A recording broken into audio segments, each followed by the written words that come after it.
Руслан Кенишевич, у вас есть вопросы? Да, один вопрос есть. Пожалуйста. Вот при вынесении следственным судьей судебного акта, потом, значит, сторонам вручается он под расписку. В материалах дела имеется расписка, что я 4 числа получил, значит, данный судебный акт.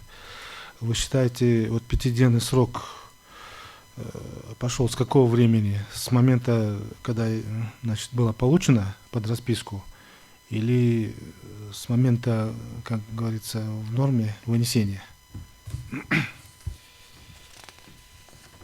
Так, значит, уважаемый заявитель, действительно, согласно статье 271 Уголовно-процессуального кодекса, постановление следственного судьи по жалобе может быть обжаловано в апелляционном порядке в течение 5 суток со дня его вынесения. Вот так написано в Уголовно-процессуальном кодексе. В вашем случае вы получили 4 апреля, да, правильно? 4 апреля. Данное время указанный судебный акт вступила в законную силу. То есть апелляционная инстанция и кассационная инстанция уже приняла свое решение, то есть указанный акт уже вступила в силу. Я не могу комментировать, но лично мое мнение, в вашем случае я бы восстановил, например.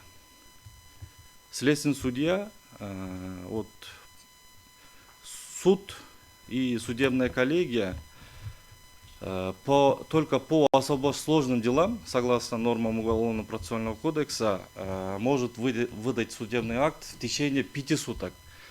Я поправлю коллегу, представителя президента. Он сказал в течение 3 суток, но в Уголовно-процессуальном кодексе только 5 суток написано. Только по особо сложным делам. Именно следственные судьи, они должны вручить судебные акты незамедлительно, сразу. Исходя из этого, я думаю, раз в случае нарушения пропуска, вот, согласно статье 403 Уголовно-процессуального кодекса, в каких случаях восстанавливается, представитель Верховного суда уже 3 случаи он уже озвучил, я не буду повторять. Вот, мое мнение, лично мое мнение, я бы восстановил бы. Есть еще вопросы у вас? Больше нет. Нет. Самат Хаштубекович, у вас есть вопросы? Вопросов нет у меня. У вас есть вопросы, уважаемый? Нет, да.